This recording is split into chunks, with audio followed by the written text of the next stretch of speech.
आजकल संसार में एक ट्रेंड चला हुआ है।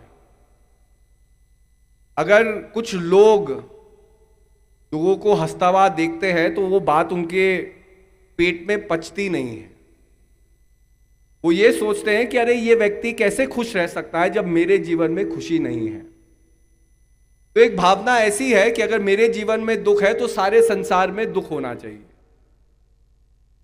लोग हमारे प्रेम को, हमारे विश्वास को तोड़ना चाहते हैं और उसका प्रयास होता ही है।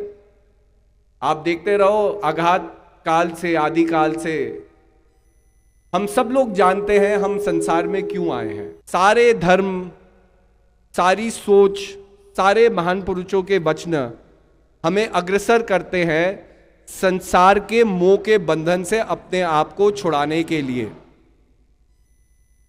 संसार का मोह क्या है? संसार में हम कहते हैं अरे संसार में माया है, आप माया से ग्रसित हो। बात समझने की है। संसार हमारा दो शक्तियों के ऊपर निर्धारित है। एक है निराकार जगत। अब निराकार का अर्थ ही है कि जिसको समझाया नहीं जा सकता। वो निर्गुण है, निराकार है, इसीलिए वो समझ के परे है।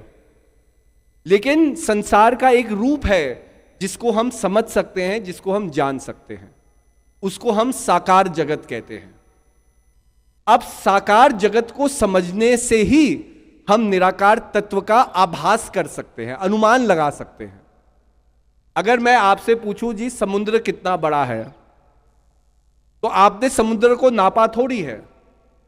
अगर मैं कहूं कि ये बताओ कि हमारे उत्तराखंड में टिहरी में एक डाम बना है, डाम के पीछे बहुत बड़ा जलाशय बन गया जिसे हम टिहरी लेक कहते हैं, आप बताओ वो कितनी बड़ी है? तो लोगों ने उस लेक को नापा है।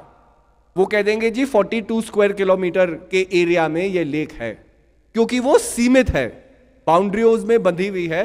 जो चीज सीमित है उसे जाना जा सकता है क्योंकि उसकी एक समानता बंधी हुई है। लेकिन जो सीमाओं में नहीं बंधा हुआ, अब मैं कहूं कि जी समुद्र कितना बड़ा है, तो आप देखो, आप बे ऑफ बंगाल से शुरू करें, आप नीचे जाएंगे इंडियन ओशन आएगा, अरेबियन सी आएगा, इंडियन ओशन पैसिफिक ओशन को मिल रहा है, पैसिफिक ओशन घूम करके अटलांटिक ओशन को मिल रहा है। ये नापना कि समुद्र कितना बड़ा है, यह आदमी कह देगा कि जी हमारे बस की बात नहीं, हम ये नहीं कर सकते। लेकिन तत्व दोनों आकारों का एक ही है। अर्थात वो जो जलाशय टिहरी में बना है उसका भी तत्व वही है और जल का जो तत्व है जो समुद्र में है वो वही है। इसलिए हमारे महान पुरुष कहते हैं कि निराकार को कैसे जाना जा सकता है? जब आप साकार को समझो। जो पिंड में है वो ब्रह्मांड में है, जो ब्रह्मांड में है वही पिंड में है। अब क्या है, यही बात समझनी है कि भाई माया को हम बुरा क्यों मानते हैं, मोह को हम बुरा क्यों मानते हैं। आज हम प्रभु के भजन गा रहे हैं तो क्या ये मोह नहीं है प्रभु के प्रति? आज हम मंदिरों में 4-4 घंटे खड़े हैं दर्शनों के लिए, तो क्या ये प्रभु के दर्शन पाने का मोह नहीं है? तो ये मोह तो सही हो गया। लेकिन जहां मेरा मोह मोमो खाने का हो रहा है या थुपका खाने का हो रहा है, वो मोह गलत हो गया कि नहीं नहीं ये तो संसारी मोह हो गया। तो ये मोह में विभाजन क्यों? तो हमें समझना है विभाजन मोह में नहीं है, विभाजन हमारी भावनाओं में आ जाता है। कैसे? तो आपको मैं उदाहरण देता हूं। हमारे सनातन धर्म में एक बड़ी सुंदर कहानी है जो रचना को बताती है कि निर्भगर्भ में, हिरण्यगर्भ में जब भगवान शीश साया में एकदम सोए हुए थे, मतलब जो निराकार तत्व है सोया हुआ था, उस निराकार तत्व में एक स्पंदन होता है। एक स्पंदन क्या होता है? एक मेंटल वाइब्रेशन होती है। वो मेंटल वाइब्रेशन किस आभास को प्रकट करती है कि मैं तो हूं, मेरा अस्तित्व है, लेकिन मुझे जानने वाला कौन है? जब एक है तो एक को तो एक जानता है, लेकिन अगर एक को किसी और को जानना है तो दो का जन्म होना जरूरी है। जब दो होते हैं तभी पहले की पहचान होती है। तो जब यह स्पंदन हुआ तो पूरी कायनात में एक रचना हुई साकार जगत की कि भाई निराकार को कैसे जाना जाए, हम शिव को कैसे जान सकते हैं। तो कहा कि पहले मां की आराधना करो, इस साकार जगत जिसको हम जान सकते हैं इसकी आराधना करो, तो प्रकृति मां का जन्म हुआ। हम प्रकृति को मां के रूप में ही जानते हैं। अब प्रकृति में क्या हुआ, धीरे धीरे स्पंदन होते गए, क्योंकि स्पंदन इस रूपरेखा तक आनी थी कि साकार जगत में एक ऐसी शक्ति जन्म ले, एक ऐसा चैतन्य जन्म ले जो चैतन्य की शक्ति से अपने पिंड को जान करके ब्रह्मांड को जान सके। तो भाई प्रकृति में क्या हुआ, सबसे पहले तत्वों का जन्म हुआ, तत्व आपस में मिले, फिर क्या हुआ, अलग अलग गुणों का जन्म हुआ, गुणों आपस में मिले, अलग अलग जीव जंतुओं का जन्म हुआ। हम देखते हैं कि कैसे एक सिंगुलर सेलुलर प्राणी से, जिसको अमीबा कहा जाता था, जिसके अंदर केवल जीवन का एक कण था, उस कण में परिवर्तन होता गया। जलाशय में जीवन प्रकृति हुई, जलाशय से फिर जमीन पर जीवन आया, जमीन में भी अलग अलग योनियों से गुजरते गुजरते आज हमें यह मानुष चोला मिला है। और मानुष चोले की क्या महत्वता है। अब गाय हमें दूध देती है, लेकिन आप गाय से कहोगे जी खीर बना दो, तो गाय खीर नहीं बना पाएगी। गाय केवल अपने कर्मकांड में सीमित है। गाय घास खाएगी, चारा खाएगी और दूध देगी और अपने बछड़े की देखरेख करेगी, उसकी एक सेट बाउंड्री है। अब आप आदमी के कर्म को देखो, आदमी ने गाय से दूध लिया, उसने खेतों में मेहनत की, बीज बोए, चावल को उगाया, उसने चीनी की खेती की, शुगर केन की खेती की, गन्ने की खेती की, गन्ने के रस को निकाला, उसको सुखाया, उससे चीनी बनाई। अब उसने सोचा अगर मैं दूध, चीनी और चावल को मिलाऊं तो क्या मैं कोई नई चीज को उत्पन्न कर सकता हूं कि नहीं। उसने एक्सपेरिमेंट किया, ट्रायल एरर किया, और कितनी सुंदर चीज हमने संसार को दी, जिसको हम खीर कहते हैं। अब भंडारा तो होता ही है, भंडारे में प्रसाद तो होगा ही। सबसे खुश बताओ कौन होते हैं जब भंडारे में मीठा प्रसाद बचता है, मतलब बनता है, जिनको डायबिटीज होती है खुश तो वही होगा। अगर मैं रोज मीठा खा सकता हूं तो मीठे खाने में मेरी दिलचस्पी क्या है। लेकिन कितने डायबिटीज, आजकल तो शुगर की बीमारी ऐसी है, सबको शुगर की बीमारी है, कोई ऐसा व्यक्ति नहीं होगा जिसे ब्लड प्रेशर या शुगर की बीमारी ना हो। अब ब्लड प्रेशर तो होगी जब आप लोगों ने शादी कर ली है, वो तो पार्ट एंड पार्सल है उस चीज का। जब शादी कर लोगे तो ब्लड प्रेशर बढ़ेगा ही बढ़ेगा। अब शुगर एक ऐसी बीमारी है जो परहेज के ऊपर है। अब शुगर क्यों हुई, क्योंकि हम पहले इतनी चीनी खाते गए, हमने परहेज ही नहीं किया, बाद में वही आदत हमारे लिए एक नुकसानदेही चीज बन गई। लेकिन अब भंडारे में हलवा है तो भाई वो डायबिटीज वाला भी अपनी वाइफ को देख के कहेगा कि भैया आज तो तुम नहीं रोक सकते, आज तो मैं प्रसाद खाने आया हूं। तो कहने की अभिप्राय है कि मानव के पास एक ऐसी योग्यता है कि हम गुणों तत्वों को समझ करके हम एक नई रचना कर सकते हैं। अब रचना हम किस चीज की कर रहे हैं, क्योंकि मन भी तो रचनाओं को बना रहा है। कोई हमसे मिलता है, अगर वो मुस्कुरा करके मिल रहा है, हमारा दिल भी खुश हो रहा है। अगर वो मुस्कुरा के नहीं मिल रहा है या हमारी नजरअंदाज कर रहा है, तो वही व्यक्ति जो हमारा परिचित है, अगर एक तरीके से मिलता है, हमें एक प्रभाव को एक्सपीरियंस करते हैं। अगर वो मान लिया हमें 2 मिनट देखे और नजरअंदाज हो जाए, तो वही व्यक्ति हमें दुख देगा। हम मन के अंदर सोचेंगे अरे इसने हमें ढंग से क्यों नहीं मिला, और हमारे मन के अंदर अलग अलग भावनाएं प्रकट होती हैं। तो कहने का अभिप्राय यही है कि मां प्रकृति ने देखा कि अब धीरे धीरे मैंने मानव को तो बना दिया, मानव चोले को बना दिया, मेरे बच्चे हैं ये। अब धीरे धीरे बच्चे अगर निर्गुण तक पहुंच जाए तो इनको तो सबसे पहले मेरा त्याग करना होगा ना। जब हम निराकार तक कैसे पहुंचेंगे, जब साकार जगत का त्याग करोगे। अगर इस जगत से निर्मोही हो जाओ तभी तो वो नया जगत खुलेगा आपके लिए, वो नई अनुभव खुलेंगे। तो मां क्या करती है, अपने प्रेम की ममता बनाती है। जो मोह है संसार का, वो मां की ममता है, मां का प्रेम है। क्योंकि हम संसार से मोहित रहे तो मां से मोहित रहेंगे, पिता को कभी जान ही नहीं पाएंगे। पार्वती से मोहित रहेंगे, शंकर को कभी जान ही नहीं पाएंगे। मां से मोहित रहेंगे, पिता को कभी समझ ही नहीं पाएंगे। तो ये मोह है, पर मोह का तोड़ है, मोह का निवारण है। अब मैं आपको प्रैक्टिकल एक अनुभव बताता हूं। अब हम अपने ही जीवन से सीख सकते हैं।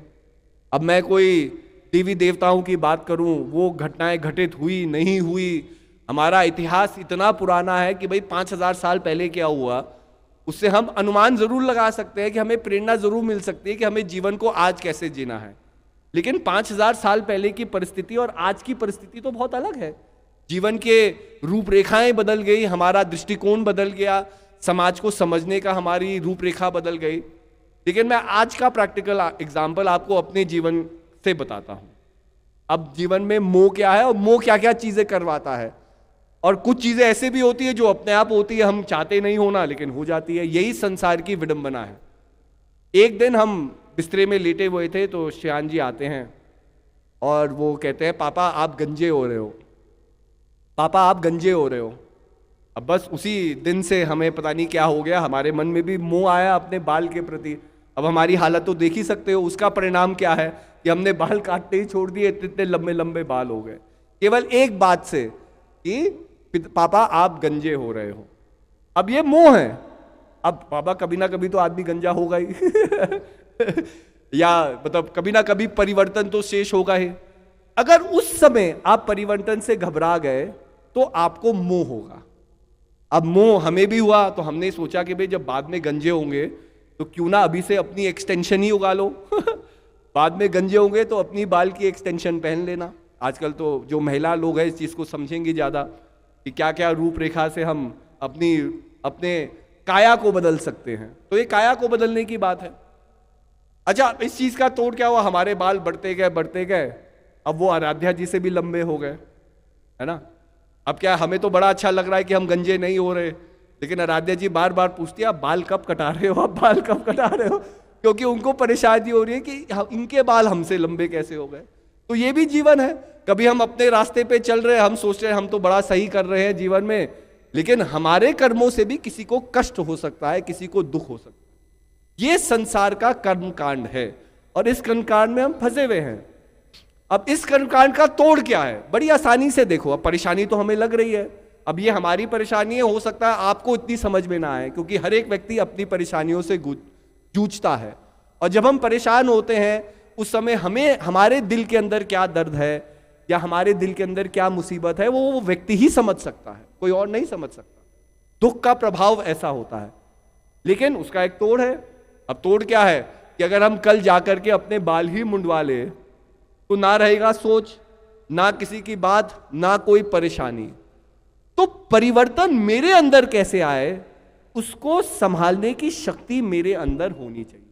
और परिवर्तन शेष है, परिवर्तन होगा ही होगा।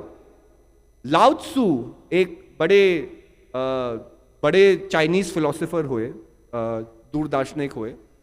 उन्होंने एक बड़ी सुंदर बात कही। उन्होंने कहा कि the word that is spoken can never be true, कि जिस शब्द का वर्णन हम कर रहे हैं वो शब्द कभी सत्य नहीं हो सकता। अब आप बताओ, शब्दों के बिना तो सत्संग हो रहा नहीं है, शब्दों के बिना हम कोई धार्मिक पुस्तक भी नहीं पढ़ सकते। रामायण की भी हम कहानी सुनाते हैं तो प्रभु राम भी एक शब्द है जिसके बारे में हम वर्णन कर रहे हैं। हम भगवान श्री कृष्ण की कहानी सुना रहे हैं। आज महाशिवरात्रि का पर्व है, सब भगवान शंकर की आराधना कर रहे हैं। तो जब भगवान शंकर की आराधना करते हैं, हम मंत्र पढ़ रहे हैं, तो मंत्र का जाप भी ओम नमः शिवाय भी एक शब्द है। अब ये व्यक्ति कैसा अटपटा स्टेटमेंट दे रहे हैं कि भाई जिस शब्द का उच्चारण कर रहे हो वो तो सत्य है ही नहीं। तो सत्य क्या है?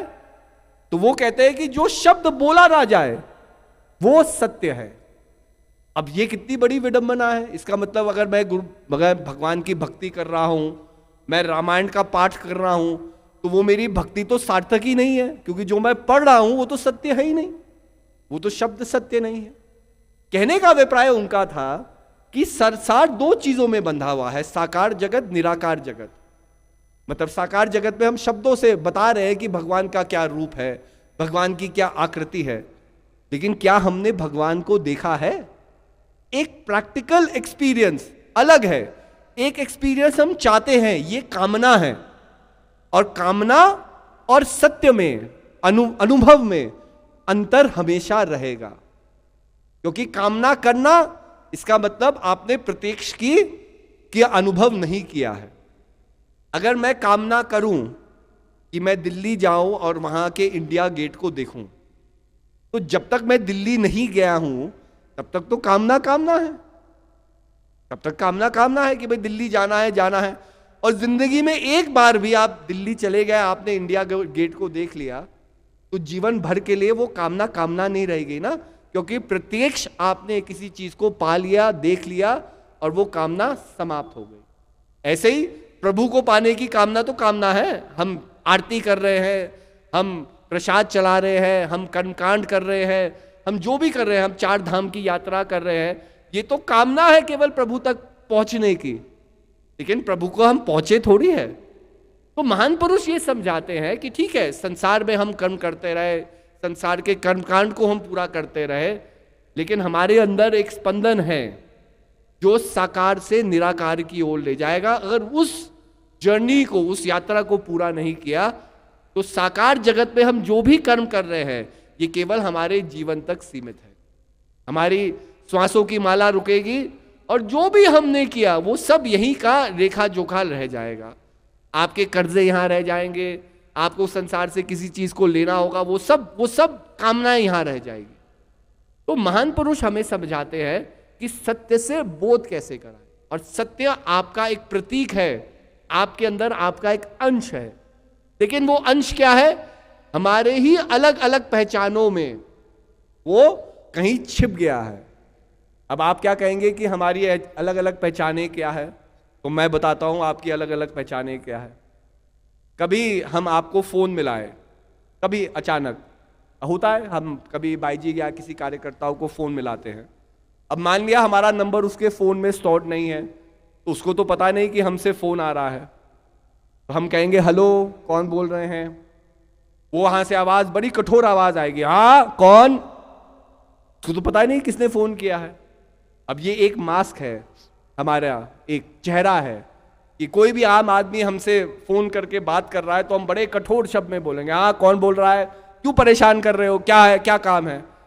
फिर हम जैसे ही बोलेंगे जी हम विभू जी बोल रहे हैं, अरे अरे विभू जी प्रणाम प्रणाम, कैसे हैं आप, कैसे, ये आपका दूसरी पहचान है। ये सत्य नहीं है, कभी कभी होता ही है। हम भाई जी लोगों को भी फोन कर ले और भाई जी कहीं खाना खा रहे हैं या सो रहे हैं या उनको डिस्टर्ब हो जाए तो आदमी तो इरिटेबल होगा ही। अगर कोई हम काम कर रहे हैं और हमें डिस्टर्ब हो जाए, फोन तो सबसे आसान माध्यम है डिस्टर्बेंस पाने का।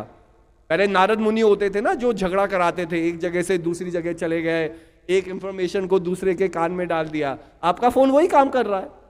आप सवेरे उठते हैं बड़े निश्चिंत हो, बड़े शांत हो, जब तक फोन ऑन नहीं किया तब तक संसार से आप परे हो, संसार की परेशानियों से परे हो। जैसे ही वो व्हाट्सएप चलेगा बस आप इंगेज हो जाओगे, अरे इसने ये किया, इसने वो किया, इसने वो किया, इसने ये कहा, इसने वो कहा। वे पूरे दिन हम केवल इस आदमी ने क्या कहा, दूसरे आदमी ने क्या कहा, बस इन्हीं चर्चाओं में हम अपने समय को व्यतीत कर देते हैं। और ये सत्य है। अब मन जहां इंगेज हो गया वहीं उसी का चिंतन मन करेगा। संसार की बातों में आप इंगेज हो तो संसार की बातों का ही चिंतन मन करता रहेगा। तो इसलिए महान पुरुष कहते हैं कि मन को सही जगह लगाना है। लेकिन मन क्या है, मन तो आपके अधीन है ही नहीं। मन तो आपके जो अलग अलग मुखोटे हैं, जो अलग अलग पहचाने हमने बना रखी है, मन उसके अधीन है। तो कहने का अभिप्राय है कि द्वैतपन, हम संसार में द्वैत को देखते हैं, द्वैत हर जगह है। आज आप आए हैं प्रोग्राम में, प्रोग्राम समाप्त होगा, आप यहां से जाएंगे, आपको भूख लगी है, आप तृप्त हो जाएंगे, थोड़ा समय बीतेगा, आपको वापस भूख लगेगी। ऐसे ही हमारा मिलना हुआ है, बिछड़ना होगा, किसी का जन्म हुआ है, उसका मरण होगा, किसी का फायदा हुआ है, कभी किसी का नुकसान होगा। जीवन में ये द्वैत है, हम कभी हंसते हैं, हम कभी रोते हैं, ये सब प्रभाव है संसार के। लेकिन ये द्वैत हमारा अस्तित्व नहीं है, ये संसार के प्रभाव है। हमारा अस्तित्व सिंगुलर है, हमारा अस्तित्व चैतन्य स्वरूप है। लेकिन इस चैतन्य को हम कैसे जाने, जब तक मन से हम परे नहीं हुए। और मन तो बाबा द्वैत के ही प्रभाव में भागेगा ना, कभी मन खुश हो रहा है, कभी मन दुखी हो रहा है। जैसे नहीं कहा मन रंग तुरंग चले, कि मन के इतने रंग है कि एक रंग ढलता है, दूसरा रंग चलता है, एक प्रभाव आता है, दूसरा। और जब तक मन के अधीन है हम सत्य को कभी नहीं जान सकते। इसलिए महान पुरुष कहते हैं कि अपने मन को सही जगह लगाओ। और सही जगह क्या है, तो एक निरंजन माला घट में फिरे दिन रात, ऊपर आवत नीचे जावत, श्वास श्वास चल जात, संसारी नर समझे नहीं वृथा उमर बिहात, निरंजन माला घट में फिरे दिन रात। एक निरंजन सुमिरन आपके अंदर हो रहा है, सांसों का आना जाना। आप किसी भी अवस्था में हैं, आप खुश हैं, दुखी हैं, सो रहे हैं, जाग रहे हैं, गाड़ी में बैठे हैं, किसी से मिल रहे हैं, किसी से बिछड़ रहे हैं, आपकी जिंदगी में मुनाफा हो रहा है, घाटा हो रहा है, आपत्ति आ रही है, आपत्ति सॉल्व हो रही है, कोई भी चीज हो रही है, लेकिन आपकी श्वासें नहीं रुकती। हर एक अवस्थाओं में, हर एक परिस्थिति में, हर एक प्रभाव में ये श्वास आपका साथ नहीं छोड़ती। तो अपने मन को इस निरंतर कार्य में लगाओ जो निरंतर हो रहा है। मन के प्रभाव तो आते जाते हैं, संसार के प्रभाव तो आते आ रहे, ये सत्य ही नहीं है। ये तो संसार की माया है, संसार का आकर्षण है जो हमें खींच रहा है। लेकिन अगर मन को इस आकर्षण से बचाओगे तो मन को कहीं ना कहीं लगाना होगा, क्योंकि मन का काम है भागना। मन भागेगा, मन सोचेगा। आज आप यहां बैठे हुए हैं, आज अच्छे, जैसे ही कार्यक्रम समाप्त होगा, संसार की खींचातानी हमें कैसे नहीं खींचेगी।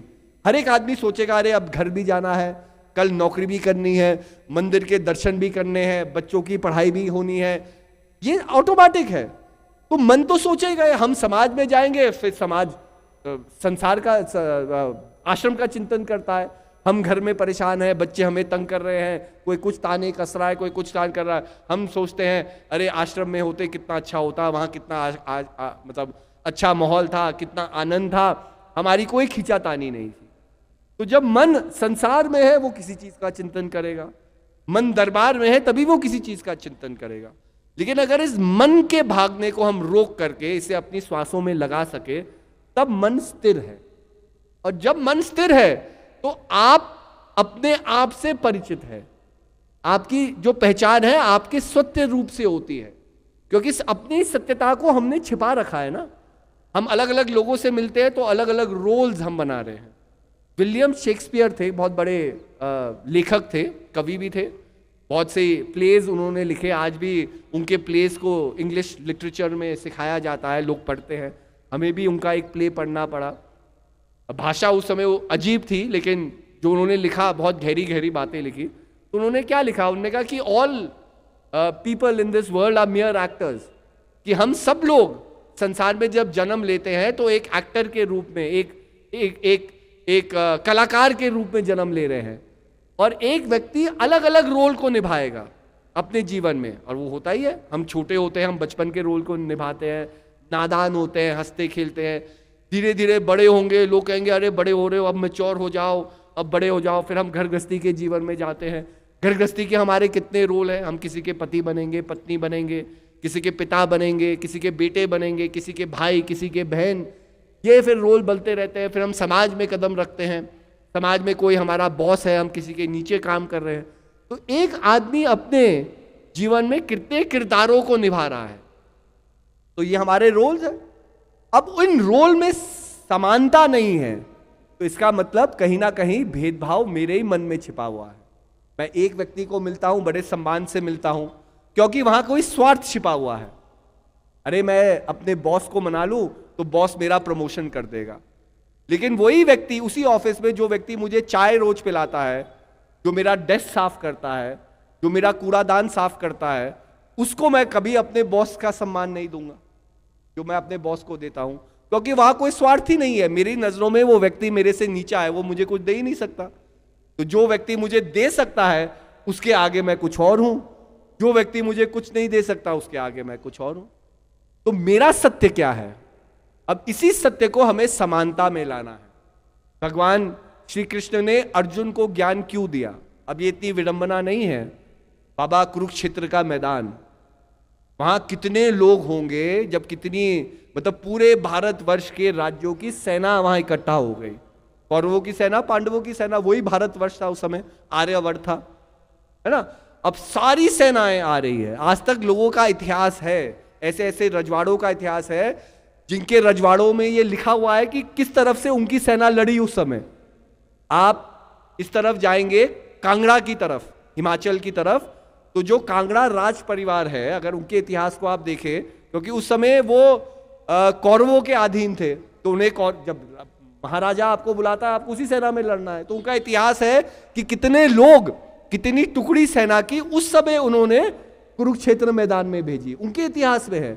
इसका मतलब कुरुक्षेत्र के मैदान में कोई ना कोई लड़ाई कब हुई, ये इसके ऊपर हम एक प्रश्न चिन्ह लगा सकते हैं, क्योंकि उस समय से आज तक हम टाइम टेबल नहीं बता सकते। पर एक रिकॉर्डेड हिस्ट्री में फैक्ट है कि कांगड़ा के हिमाचलों से एक टुकड़ी सेना गई कौरवों के लिए लड़ने के लिए। इसका मतलब महाभारत का युद्ध तो हुआ ही हुआ ना। अब जब छोटी छोटी टुकड़ियां पूरे भारत देश से आ रही है तो कितने लाखों की तादाद में वहां लोग हैं, लाखों की तादाद के बीच में भगवान श्री कृष्ण संबोधन कर रहे हैं केवल एक व्यक्ति का। मतलब लाखों व्यक्ति नहीं सुन पा रहे हैं या नहीं समझ पा रहे हैं कि भगवान श्री कृष्ण क्या बता रहे हैं, लेकिन भगवान श्री कृष्ण केवल अर्जुन को कहते हैं कि अर्जुन, मैं तुझे ये ज्ञान इसलिए दे रहा हूं क्योंकि तेरे मन के अंदर भेदभाव नहीं है, तू हर एक व्यक्ति को समान दृष्टि से देखता। अब यही समानता जब तक हमारे अंदर नहीं आएगी, अब कैसे आएगी? कर्मों से आएगी, विचारों से आएगी, प्रभावों से आएगी।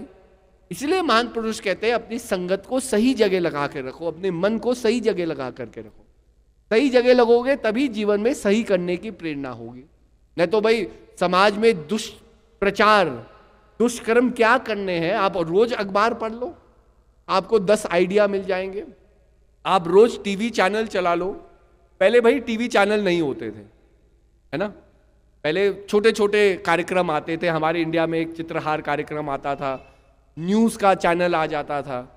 घर में कोई लड़ाई झगड़े नहीं होते थे, घर में कोई परिवार भाई भाई अलग नहीं रहते थे। धीरे धीरे प्रोग्राम बढ़ने लग गए और धीरे धीरे कभी सास भी बहू थी जैसे प्रोग्राम आने लग गए। आज आप कोई भी टीवी सीरियल देख लो, उसमें क्या बताया जा रहा है कि सास को कैसे पकड़ो सास बहू को कैसे परेशान करे, यही तो आ रहा है। तुम देख, आप लोग देखते होगे, मैं तो देखता भी नहीं टीवी।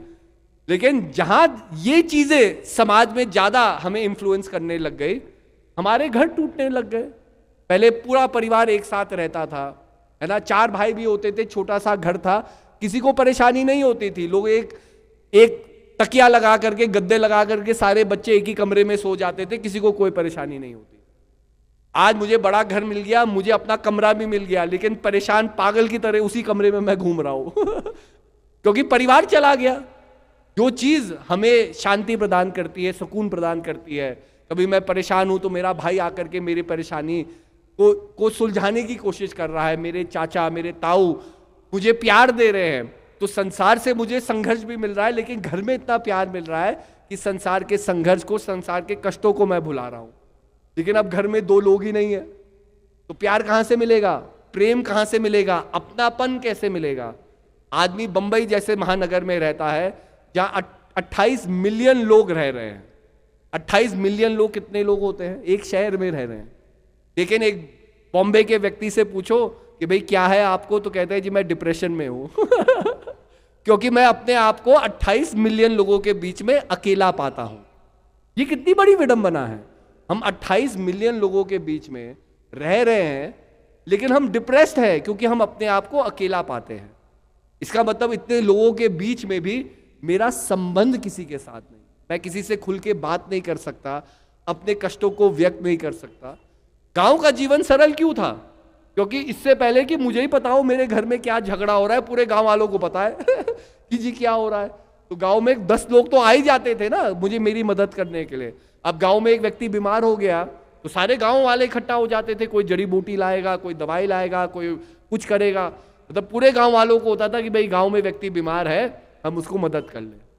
आज कोई ये भी कह दे कि आपका रिश्तेदार बीमार है तो आप तो 10 बहाने ढूंढेंगे हॉस्पिटल ना जाने के मतलब ये रिश्ते नाते हमारे हो गए। क्यों हो गए? क्योंकि हम अपने आप से ही बैरी हो गए, हम संसार के शिष्टाचार से बैरी हो गए और हमारे अंदर इतना अदब अहंकार आ गया कि हम ही हम हैं और कोई नहीं।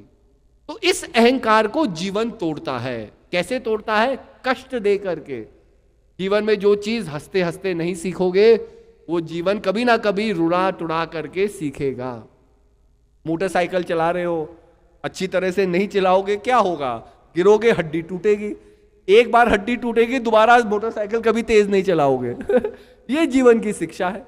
ऐसे ही हम मोमबत्ती में जब बचपन में होते हैं उंगली जरूर डालेंगे। आप बच्चे को दिखा दो आग, हम बच्चे के आगे आग दिया जलता हुआ क्यों नहीं छोड़ते?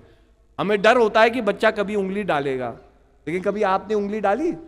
कभी आग में, मजाक में भी नहीं डाली, क्योंकि आपने कभी ना कभी अपनी उंगली जला रखी है। हम आग में उंगली डालेंगे, कभी ना कभी जलन का एहसास है ना। आज मोमबत्ती भी जल रही है या बॉनफायर भी है, तो हम दूर से आग को सेकते हैं, क्योंकि हमें उस दर्द का एहसास है, वो हमारे जहन में कहीं ना कहीं है। क्योंकि ये जो चीज है आकर्षित है, लेकिन जला देगी, दर्द देगी। ये आग है, इससे दूर रहना, बचे हुए रहना।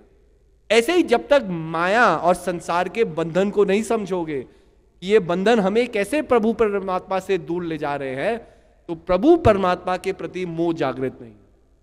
और जब तक प्रभु परमात्मा के प्रति मोह नहीं है, तब तक मोह केवल अपने प्रति रहेगा, अपने अहंकार के प्रति, अपनी महत्वाकांक्षाओं के प्रति, अपने संसार के प्रति, जो एक वर्ल्ड हमने अपने ही रूपरेखा में बना रखा है, जो हमारा जगत है, जिसमें हम जी रहे हैं, जो चीजें हमें खुशी प्रदान करती। तो यही है कि महान पुरुषों को के वचनों को हमें समझना है, महान पुरुषों की जीवनी से हमें समझना है। और आज जब इतना कंफ्यूजिंग समाज हो गया, आज हर एक व्यक्ति आपको बता देगा आपको जीवन में क्या करना है, तो हम क्या करें? तो हम महान पुरुषों के वचनों को याद रखें कि महाजनों ये न सपंथा, कि सत्य का रास्ता वही है जिसके ऊपर महान पुरुष स्वयं चले। उस रास्ते को अपनाओ। अपने आप जीवन में जो भी कंफ्यूजन है, जो भी एक मन के अंदर एक अनसेटल्ड थॉट है, ये अपने आप दूर होंगे। लेकिन मन को अपने चैतन्य में विलीन करो, खूब भजन सुमिरन करो। कभी कभी हम परिस्थिति को नहीं बदल सकते, परिस्थिति होती है ऐसी। अब मेरे घुटनों में दर्द शुरू हो गया। आज ही एक मुझे बूढ़ी माई मिली ऊपर, वो कह रही है 10 साल से मुझे घुटनों में दर्द है। तो मैंने कहा ऑपरेशन करा लो। अब ऑपरेशन के नाम से कर, नहीं ऑपरेशन नहीं, उन्हें तो ऑपरेशन से ज्यादा डर है। तो ऑपरेशन से डर है तो फिर उस घुटने के दर्द के साथ जीना ही होगा। परिस्थिति हम नहीं बदल सकते, और परिस्थिति अगर बदल सकते हैं उसका रूपरेखा है। कितने लोगों के घुटनों में दर्द होता है, ऑपरेशन करा लेते हैं, वो ठीक हो जाते हैं, उनको नया एक जीवन दान मिल जाता है, 10-15 साल और घुटने का दर्द नहीं सताएगा। तो कहने का अभिप्राय परिस्थिति है। अब कभी कभी क्या है कि अगर हम ही समस्या है, तो हम ना परिस्थिति ना परिणाम को हम बदल सकते हैं। तो इसी के लिए मन को सही जगह रखो। अब मन को सही जगह लगाना क्या है? तो एक व्यक्ति है, अपने गुरु महाराज जी के पास पहुंचते हैं, कहते हैं गुरु महाराज जी मैं अमर होना चाहता हूं, मैं हमेशा के लिए जीना चाहता हूं, मैं मरना ही नहीं चाहता। गुरु महाराज जी सोचते हैं कि भाई ये तो संभव है नहीं, अब इसकी सोच को ही तो बदलना है ना, ये चीज तो हो नहीं सकती। तो गुरु महाराज जी हंसते हुए कहते हैं कि बेटा तू शादी कर ले जा करके। तो वो कहता है कि बस इतनी सी बात, मैं शादी कर लूं, मैं अमर हो जाऊंगा। तो गुरु महाराज जी हंस करके कहते हैं नहीं बेटा, अमर तो नहीं होगा, लेकिन ये जो इच्छा है अमर होने की, ये जरूर समाप्त हो जाएगी शादी करने के बाद। तो कहने का अभिप्राय यही है। अब परिस्थिति क्या है? हम जानते हैं हम दुखी हैं, हम सब किसी ना किसी रूप में दुखी है। कोई व्यक्ति अपने आप को अकेला पाता है, कोई व्यक्ति अपने आप को पढ़ा लिखा नहीं पा रहा, कोई व्यक्ति और लोगों को देख रहा है कि भाई इसके पास इतना कुछ है, मेरे पास नहीं है। ये सब बिंदु केंद्र है हमारे दुख को पैदा करने के लिए, जन्म को पैदा करने के लिए। अगर हम अपने मन को उन ख्यालों से मोहित किया, क्या होगा? वही ख्याल बार बार आएंगे। बार बार मैं चीजों को देखूंगा, अरे इसके पास ये है मेरे पास नहीं, अरे इसके पास ये है मेरे पास नहीं। जब बार बार मैं सोचूंगा मेरे पास कुछ है ही नहीं, तो मैं मुस्कुरा कैसे सकता हूं? आप दिल्ली आए, आप नेपाल में भी देखते हैं छोटे छोटे बच्चे भीख मांगने के लिए आते हैं या कुछ मांगने के लिए आपसे आते हैं। कभी उन बच्चों के चेहरे पे आपने वो चीज देखी जो गाड़ी वाले के चेहरे में दिखाई देती है? आप कभी नोटिस करना है इसको ना। जिसके पास बहुत कुछ है देने के लिए, वो और परेशान है गाड़ी के अंदर, गाड़ी के शीशे चढ़ा रखे हैं, टेंशन में है, फोन में है, क्योंकि उसे और कमाना है, और कमाना है। तो और कमाने के लिए वो और झूठ बोलेगा, और दगा करेगा, और कहीं धोखा करेगा। मतलब उसी चक्कर में संसार के कर्मकांड में है कि कॉन्ट्रैक्ट कैसे मुझे मिल जाए, दूसरे व्यक्ति को ना मिले, बिजनेस मुझे ही मिले, मेरी दुकान चले, दूसरे की दुकान ना चले। मतलब ना यही सब चीजों में आदमी लगा हुआ है। तो बड़ी गाड़ी में भी घूम रहा है, लेकिन उसके चेहरे पे आपको दुख दर्द दिखाई देगा। और जो बेचारा छोटा बच्चा जिसके पास कुछ नहीं है, वो उसके पास कुछ मांगने के लिए आ रहा है, उसके चेहरे पे आपको मुस्कान दिखाई देगी, वो हंसते हंसते मांगेगा। और वो आदमी गुस्सा करके अरे हटो, वो मतलब वो दे भी सकता है, 10 रुपए भी दे सकता है, 10 रुपए देने में उसका कुछ नहीं जाएगा, लेकिन वो दे नहीं सकता, उसके मन के अंदर इतनी कड़वाहट है, और उस कड़वाहट ही झलकेगी, वो डांटेगा, अरे जाओ यहां से। ये ऐसे तो लोग बोलते हैं ना भिखारियों को जाने के लिए। और वो बेचारा जिसके पास कुछ नहीं है, जिसको डांट भी पड़ रही है, जिसको मतलब लोग उसको दूर भी भगा रहे हैं, वो हंसते हंसते उसी मुस्कान के साथ दूसरी गाड़ी पे चले जाएगा, वो तीसरी गाड़ी। तो मुझे बताओ धनवान कौन है? वास्तविकता में धनवान कौन है? सांसारिक रूप से ठीक है, हम देख रहे हैं धनी वो व्यक्ति है जिसके पास गाड़ी है, निर्धन वो बच्चा है जो भीख मांग रहा है। ये तो धन के आधार पर, लेकिन धनवान कौन है? खुश कौन है? जीवन को एक अच्छी भावना से कौन जी रहा है? वो तो वो बच्चा ही जी रहा है जिसके पास कुछ नहीं, उसका जीवन ज्यादा धन्य है। और अगर मैं वो बिजनेसमैन भी बन जाऊं जिसके पास बड़ी गाड़ी है, 3-4 फोन है ना, अच्छे अच्छे सूट है, अच्छे मतलब हर चीज सुख संपत्ति मेरे पास है, लेकिन मैं हंस नहीं सकता हूं, मैं प्रेम से किसी बच्चे के दुख दर्द को दूर नहीं कर सकता, तो ऐसे जीवन को पा करके मैंने पाया क्या? यही प्रश्न चिन्ह है। और यही मन की विडंबनाएं हैं, यही आपकी मन की पहली है, जिनकी गांठें हमने बांधी हुई है। जब हम भजन सुमिरन करते हैं, अपने अंदर विलीन होते हैं, तो ये मन की गांठें खुलती है।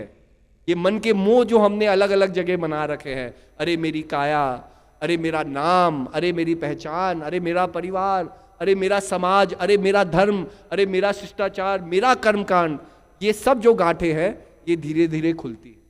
और जब सारी गांठें खुलेगी, आप अपने वास्तविक स्वरूप को पहचानेंगे, आप अपनी आत्मा में विलीन होंगे, तो ये सारा जगत एक ही कायानाथ है। ये सारा जगत निर्गुण प्रभु के अंदर ही समाया हुआ है। ये सारे भेदभाव दूर होंगे। जब भेदभाव दूर होंगे, जब मन की जो ये भेदभाव है, मन का ऊंच नीच है, ये जब नजरों का ऊंच नीच है, ये दूर होगा, तभी हम प्रभु के साक्षात दर्शन पा सकते हैं, प्रभु के साक्षात कर सकते हैं। और यही महान पुरुषों का वचन है, क्योंकि महान पुरुषों ने यही किया। आप किसी भी महान पुरुषों के जीवन को देख लीजिए, स्वामी विवेकानंद हुए, उनके गुरु हुए, उनके गुरु ने अगर भेदभाव किया होता तो स्वामी विवेकानंद तो कभी विवेकानंद बनते नहीं, है ना। ऐसे ही सिद्धार्थ थे, अगर सिद्धार्थ ने एक महिला के वचन को नहीं सुना होता, सुजाता के वचन को नहीं सुना होता, तो उनके जीवन के अंदर रूपांतरण कैसे हो? तो कहीं ना कहीं रूपांतरण हुआ है और शेष है। और अगर रूपांतरण और समय और लोगों के जीवन में हो सकता है, तो इस समय मेरे जीवन में भी हो सकता है। यही भगवान का संदेश है, यही गुरु महाराज जी का संदेश। भजन सुमिरन करो, अपने जीवन को बदलने की शक्ति हमारे अंदर है, परिस्थितियों के अंदर नहीं है, हमारे अंदर ही है। तो कर्म करो, कर्म प्रधान विश्वची राखा, जो जस करे तो तस फल चाखा। और यही चीज हंजी महाराज बार बार कहते थे, कर्म योगी बनो, कर्म योगी बनो। जब कर्म से हम योग को करेंगे तो जीवन में अपने आप को जानेंगे, अपने अंदर जो द्वैत है, अपने अंदर जो संसार में रहते रहते, संसार में अनजान होते होते हमने बहुत से दुष्कर्म भी किए हैं, हमने लोगों को दुख भी पहुंचाए हैं। तो ये सब जो लेखा जोखा है, इसको निपटाना है।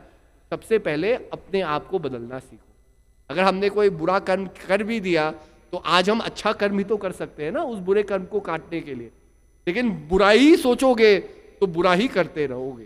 तो इसके अंदर वो पिवटल चेंज है, वो होना है, अपने मन को सही जगह लगा।